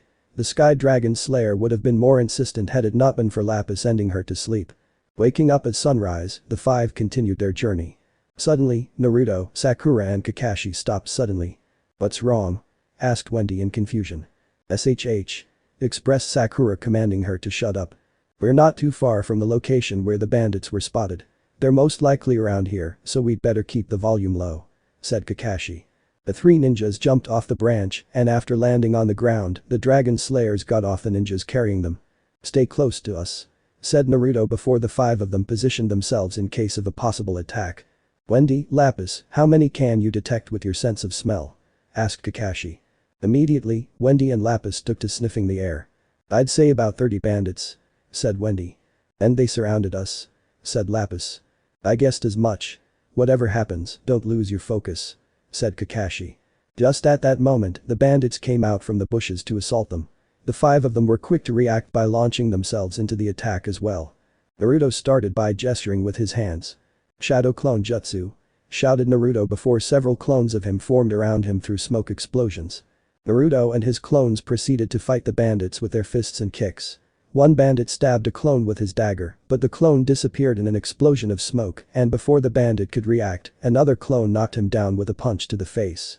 Sakura blocked dagger attacks with her kunai before delivering a punch to the stomach of a bandit, sending him flying backwards, causing him to crash into other bandits who were pushed until they slammed into a tree that was knocked down by the force of the blow. Kakashi dodged a few bandit attacks before hitting them with his fists. A couple of bandits tried to assault him head-on, but then, the copycat ninja began to perform a series of gestures quickly. "Fire style. Fireball jutsu," shouted Kakashi, shooting a huge fireball that hit the bandits, knocking them down in the process. "Sky Dragon's roar," shouted Wendy, shooting a tornado from her mouth that hit a small group of bandits. "Water Dragon's bullets," shouted Lapis, shooting drops of water from her fingers that hit the bandits with the same force as a real bullet. Suddenly, one of the bandits threw his knife. Lapis dodged to the side to dodge it, but the knife was going so fast that it ended up making a cut on her shoulder, something that made her whimper a little. "Lapis," shouted Wendy just as a bandit took advantage of the Water Dragon Slayer's situation to dart towards her, and Wendy didn't hesitate to run towards it as her leg was wrapped in wind. "Sky Dragon's claw," shouted Wendy, kicking the bandit with her wind-wrapped leg and sending him backwards until he impacted a tree. "Are you okay?"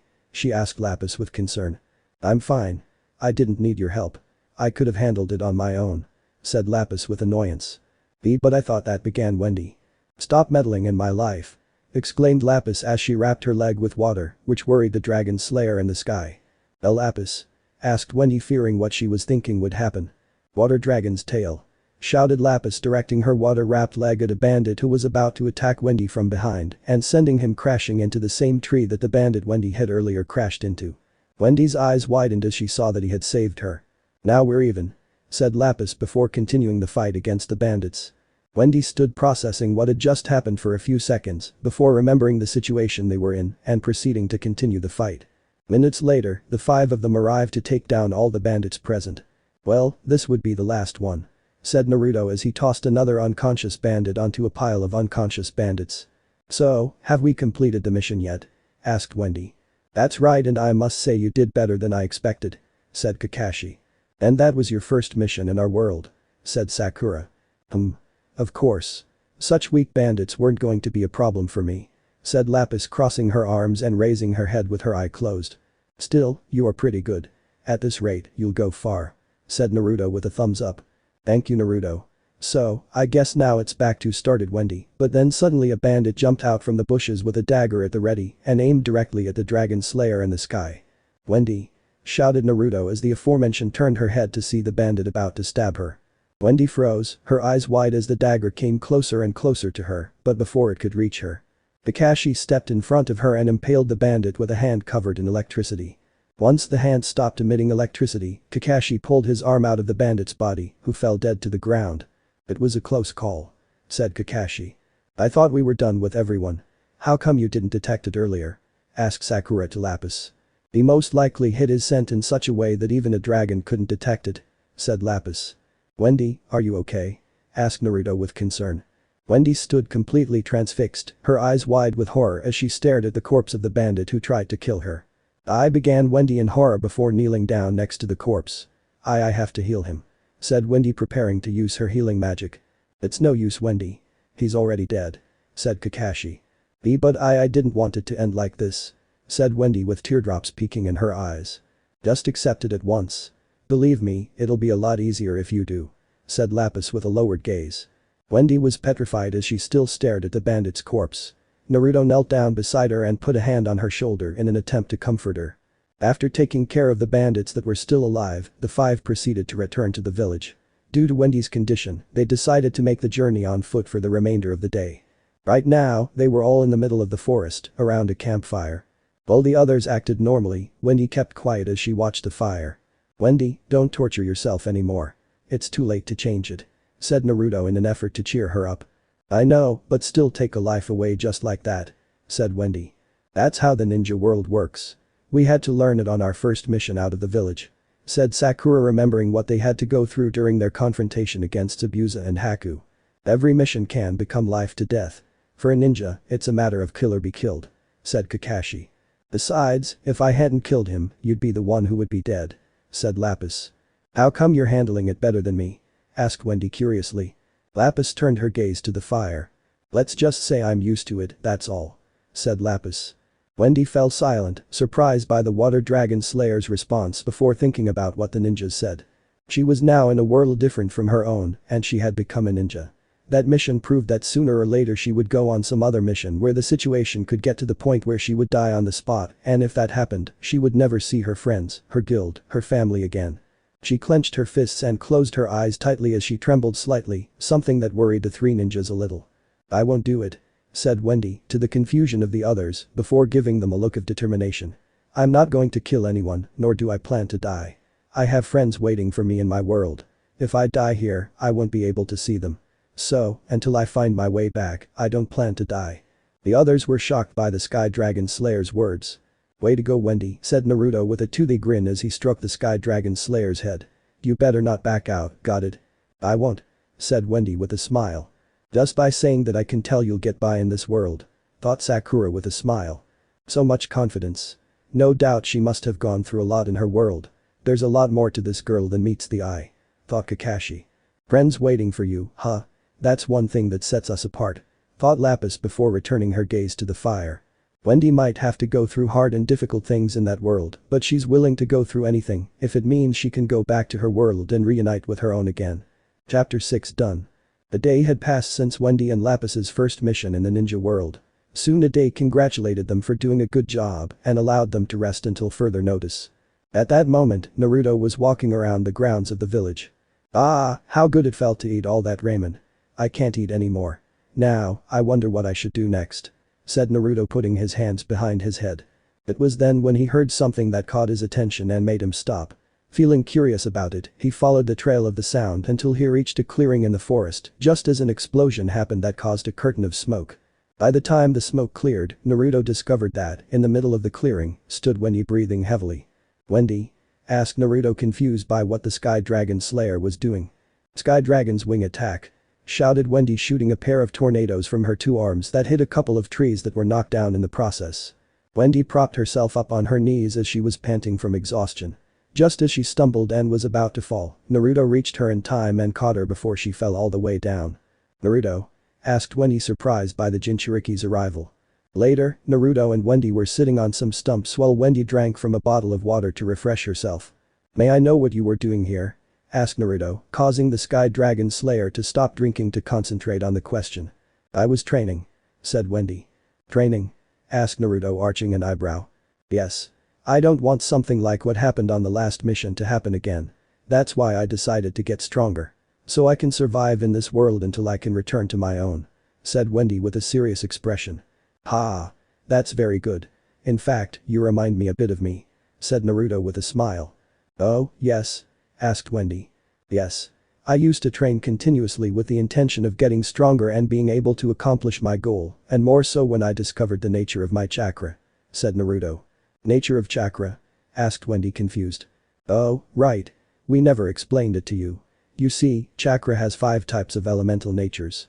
There are ninjas who can only use one element, while others can use more than one or even mix them to form a different one. Said Naruto. Sounds amazing. Started Wendy seeing more similarities between chakra and magic. So what is the nature of your chakra? This will surprise you, but my element is wind. Said Naruto. Really? Asked Wendy surprised to learn that her new friend had elemental abilities like hers. Does that mean you know a lot of wind jutsu? Well, began Naruto before rubbing the back of his neck with a nervous smile. To tell you the truth, I only know how to use one wind jutsu. Only one? Asked Wendy. Yes. Began Naruto before making a clone appear at his side, and then the clone set about ripping the air over the original's palm. To Wendy's surprise, a sphere of blue energy formed in her hand. Is that a wind jutsu? Asked Wendy in amazement. Not quite. It's called Rasengan. It's a ninja technique where you use chakra to form a sphere in a whirlpool-like fashion. It was a technique taught to me by Jiraiya-sensei. Said Naruto. Jiraiya-sensei? Asked Wendy as Naruto undid the energy sphere. He was an old friend of old Suna days. I was traveling with him for a few years and he helped me become very strong. You could say he was like a grandfather to me. Said Naruto with a nostalgic smile. Wendy could see in that smile and the way he talked about him that this person was no longer with him. She could tell that she knew what Naruto was feeling at that moment. I would have liked to have met him, honestly. He sounds like a great person. Said Wendy. Don't think so. He may have been powerful and wise, but he was nothing more than a naughty hermit. Said Naruto with a frown. Naughty? Asked Wendy, confused that he would talk that way about a person important to him. Yes. When we were traveling together, he would leave me alone to go peeping in the girls' bathrooms for his research for his new book. Said Naruto. New book? Asked Wendy. It turns out he's the author of a famous adult novel called Icha Icha. In fact, you can see Kakashi-sensei reading one of those books all the time. Said Naruto. Before, Wendy thought that Jiraiya must be a respectable person as the master of his guild, but with the fact that he spied on naked girls and wrote adult novels, she now thought that he must be like those old perverts that the guild girls always told her to watch out for. By the way, what does the Rasengan have to do with your wind jutsu? Asked Wendy remembering the main point of the conversation. Oh, yes. Began Naruto realizing he had forgotten that. My wind jutsu consists of transforming the chakra you used for the Rasengan into wind jutsu, which causes 4 shuriken-like antlers to be added to it. Wow. Sounds impressive. Said Wendy. Yes. Unfortunately, I can't use it continuously. The first time I used it, I ended up getting so hurt that Tsunade banned me from using it again. Said Naruto, not counting the fact that he could use it if he went into some of the modes he had. That made Wendy starts to think about the situation, and after thinking about it for quite a while, an idea formed in her head. I've got it. Why don't we train together? Asked Wendy. Train together? Asked Naruto confused before Wendy nodded in response. We both use wind-based attacks and we could both learn new tricks. Said Wendy, telling the good side of her idea. I like the idea, but you use magic, not chakra. Said Naruto. True, but it's okay to try. Besides, I think it would be more fun if we trained together, right? Asked Wendy with a smile. Naruto paused to think about what the Sky Dragon Slayer was saying. Magic and chakra may have been different, but it was also similar. Besides, he could learn more jutsus if he trained with someone of the same element as him. You're right. Let's get stronger together. Said Naruto with a toothy grin and extending his hand towards her. Yes. Said Wendy before grabbing the Jinchuriki's hand and shaking it. For a couple of hours, Naruto and Wendy were training. At some point, they would give lessons to the other to help them develop a new technique, and other times they would practice fighting each other. All the while, the two were having fun in the process. Later in the day, Lapis could be seen walking leisurely through the streets of the ninja village. She felt better knowing that Wendy was going to be gone most of the day, since the last thing she wanted was to be around that. Lapis. Well, it was nice while it lasted. Lapis turned to the side to see Wendy approaching her as she waved. Where are you going? Asked Wendy. Nowhere. I just want to walk for a while. Alone. Said Lapis, emphasizing on the last word. Sorry, I just wanted to say hi, I was just leaving. Said Wendy, feeling sad about the Water Dragon Slayer's rejection. And where are you going? Asked Lapis. I was going to see Miss Tsunade. I'm going to ask her to teach me ninja medical technique. Said Wendy. But you already have healing magic and that support magic," said Lapis, confused with the intention of the Sky Dragon Slayer. "I know, but if there's any chance to get better, I'll take it. I don't want anything that happened in the previous mission to happen again," said Wendy with a serious face. "I told you. It's not your fault. These are things that happen and even more so in this world," said Lapis. "I know that too, that's why I want to get stronger. To prevent more people from having that happen to them," said Wendy with determination. "You mean Naruto and the others?" asked Lapis. "Yes, and also you, Lapis," said Wendy with a smile. "Me?" asked Lapis in surprise. "You may not want to be friends, but that doesn't mean I don't care about you," said Wendy. Lapis couldn't help but blush slightly at the Sky Dragon Slayer's words. Whatever. Do whatever you want," said Lapis with a frown before walking away, leaving Wendy behind, who went back to her business. When she got far enough away, Lapis looked down as she hugged herself. "You care about me? Don't talk nonsense. If you knew what I did, I'm sure you wouldn't say the same thing," thought Lapis. Tsunade was in her office with Sakura in front of her, who was delivering a report. At that moment, they both heard the door being knocked on. "Come in," said Tsunade, allowing passage. The door opened slightly and Wendy peeked out a little. Hello," said Wendy nervously. "Don't worry, you're not interrupting anything," said Tsunade, gesturing for her to move forward, causing Wendy to enter the office. "Well, what did you come for?" I came to ask you for something, Miss Tsunade," said Wendy nervously. "And what is that?" asked Tsunade with an arched eyebrow. Wendy was shaking with nerves at what she was about to ask, but she knew that if she wanted to get better, she needed to do that. So, immediately, Wendy bowed to her. "I'd like you to teach medical jutsus," said Wendy, to the surprise of the two listeners. "You want to learn medical jutsus?" asked Tsunade in surprise and confusion, receiving a nod from Wendy that went up before that. "But you already know that healing magic and support magic. As far as I'm concerned, you know enough," said Sakura. "No, it isn't. I want to get stronger so I can protect the people I care about, and I'll be able to do that if I improve my healing skills," said Wendy earnestly. "You know that your healing magic and medical jutsus aren't the same thing, right?" asked Tsunade seriously. "Yes, but still, I plan to get better at what I can. I don't care how hard it is," said Wendy. Tsunade stared at the Sky Dragon Slayer, or rather, her eyes, a look that showed how determined she was on that subject. A look she had commonly seen on a specific ninja. A smile formed on her face. "Sakura, take care of teaching her the basics until I get there. I have to finish a few things first," said Tsunade.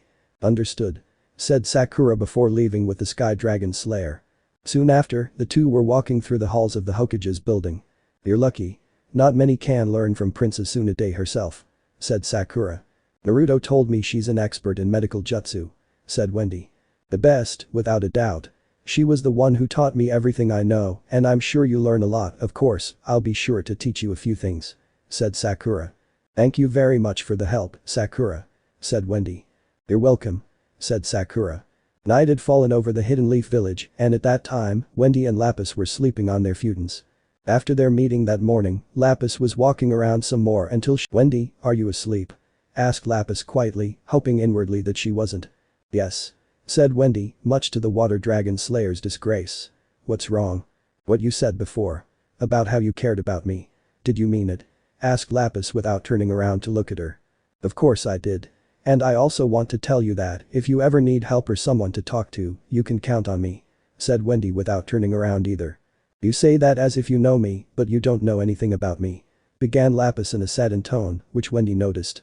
"Tell me, if I told you that I did very bad things in the past, things that would make me seem like a terrible person, would you still say the same thing?" asked Lapis. Wendy could tell that Lapis had been through something very bad in her past.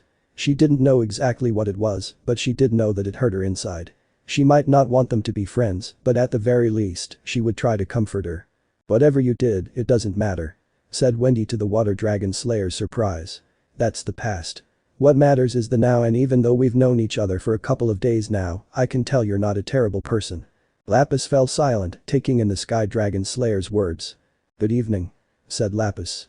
That may not have been the answer she was hoping for, but Wendy went to sleep thinking she had managed to give her the answer she was hoping to hear. On the other futon, Lapis could be seen trying not to shed tears at the Sky Dragon Slayer's words that had managed to reach her heart. "That's the past. What matters is the now, and even though we've known each other for a couple of days now, I can tell you're not a terrible person," said Wendy in Lapis's mind. That was the same thing he said. said Lapis shedding a tear. Chapter 7 done. Another day in the Hidden Leaf Village for the two dragon slayers. Shortly after they woke up, they were called to the Hokage's office, where Naruto, Sakura and Kakashi were also present.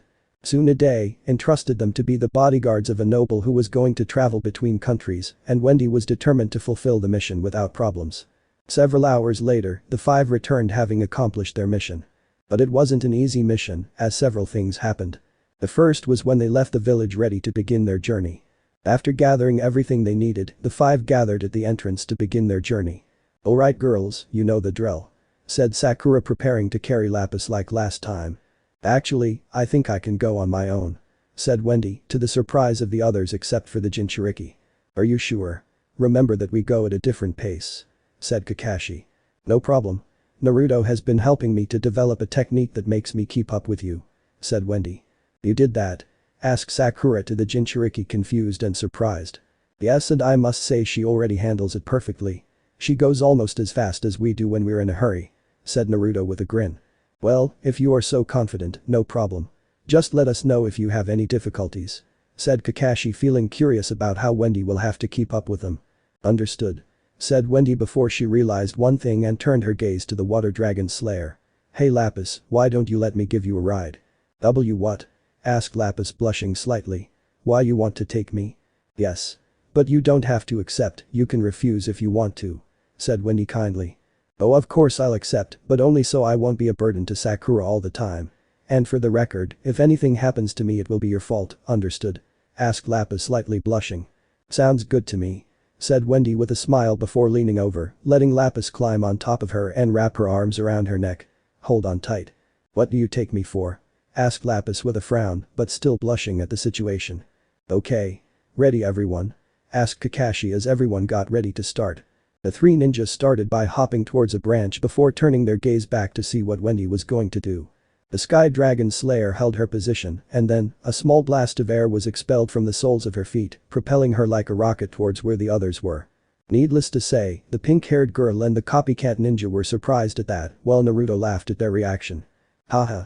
I told you she already handled it," said Naruto. "Shall we continue?" asked Wendy before the four continued on their way, with Wendy propelling herself to jump from branch to branch at the same pace as the ninjas. "I'm curious Wendy, how did you come to think of such a technique?" asked Kakashi. "Well, it was when Naruto and I were training," said Wendy. "So, where do you want to start?" asked Naruto. "Well, I hadn't thought about it before," said Wendy before folding her arms and lowering her head as she thought. "I think I'd like to learn something that would help me keep up with the ninja. I wouldn't want to be a burden every time we go on a mission." "I see.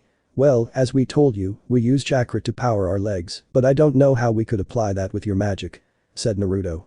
"I thought I could use vernier to increase my speed, but doing that would use up a lot of magic and I'd be exhausted by the time I got there," said Wendy.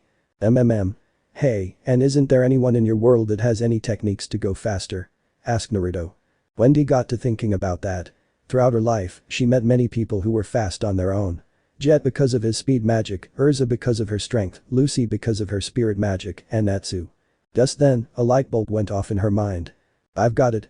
I can do the same thing as Natsu," said Wendy with a smile at the idea. "Natsu? You mean the fire dragon slayer that belongs to the same guild as you?" asked Naruto, remembering the dragon slayer's explanation. "Yes. You see, what he does is to expel fire from the sole of his feet to increase his speed or even fly," said Wendy. "And since he's a dragon slayer like you could use something similar with the wind to do the same thing." "What a good idea," said Naruto with a smile. "There were a couple of funny stumbles in the beginning, but in the end, she managed to know how to handle it," said Naruto, finishing the explanation. "The stumbling thing wasn't funny," said Wendy with a pout. "Well, I would have liked to have seen them," muttered Lapis with a slight smile. "I understand. It's a creative way to use your power for this," said Sakura, giving the Sky Dragon Slayer a smile. "I think so too," said Wendy. "Good. Let's not waste any time. Let's keep going," said Kakashi before he and the others picked up the pace. Another thing that happened was during the mission. After a long journey, along with a small accident on Wendy's landing attempt, which ended with the two dragon slayers falling on their asses, they went to meet the nobleman, and after a while of waiting, they began the journey. For half of the journey, all was quiet, but then, raiders appeared who were after the riches the nobleman was carrying, and the five of them set out to take them down. It was during the fight that it happened. Naruto had just taken down a couple of raiders with the help of his clones, but then, he turned around to see 3 raiders charging towards him. However, Naruto gave them a toothy grin as he thought of a great way to take them down. He clapped his hands together as he gestured with his hands before taking a deep breath. Blind style. Dragon breath. Shouted Naruto, giving such a powerful puff that it sent the raiders flying until they hit a tree, being knocked down in the process. Just as they knocked down the last of the assailants, the 2 ninjas looked at Naruto with wide eyes. "Naruto, since when do you know how to use another wind jutsu?" asked Sakura in shock. That was thanks to Wendy," said Naruto, rubbing the back of his neck. "I thought you were helping train Wendy," said Lapis. "That's right, but when I found out that Naruto had the same element as me and didn't know many wind jutsu, I decided to help him with that in exchange for him helping me with mine," said Wendy. "So, it's a mutual training," said Kakashi, understanding the situation. "Yes, and I must admit that it took me a lot to understand it," said Naruto, remembering how he learned that technique. "Tell me, Naruto, how were you able to create that wind jutsu you know?"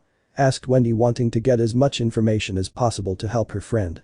"Well, you see, it consists not only in manipulating chakra but also in transforming the nature of chakra," said Naruto, remembering what he learned from Kakashi.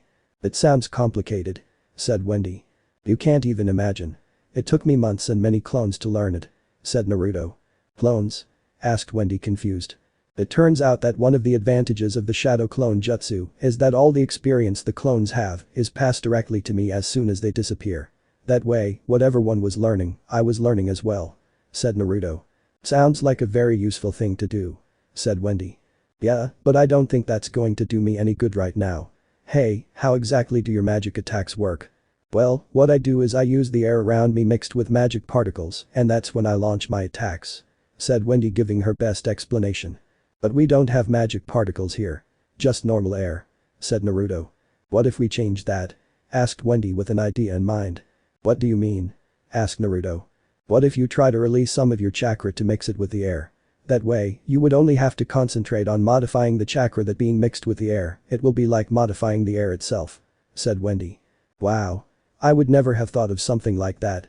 You're very clever, Wendy," said Naruto, patting her head. Thank you," said Wendy, slightly blushing at the compliment. "Well then, there's only one thing left to do," said Naruto before gesturing with his hands, causing several clones to appear around him in bursts of smoke. "Time to train.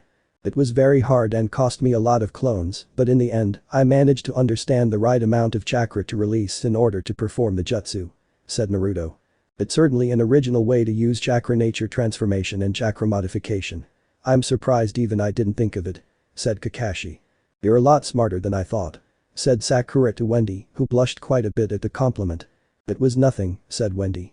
After that, they continued escorting the noblemen until they reached their destination, and once they had confirmation that they had completed their mission, they returned to the village.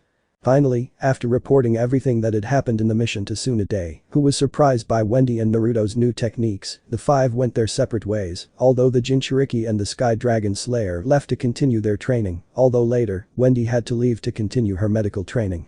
And for part 2, comment down below, and please do like and subscribe to our channel. Till then, do whatever you like to do, man, but don't trouble your parents and loved ones. See you all in the next part.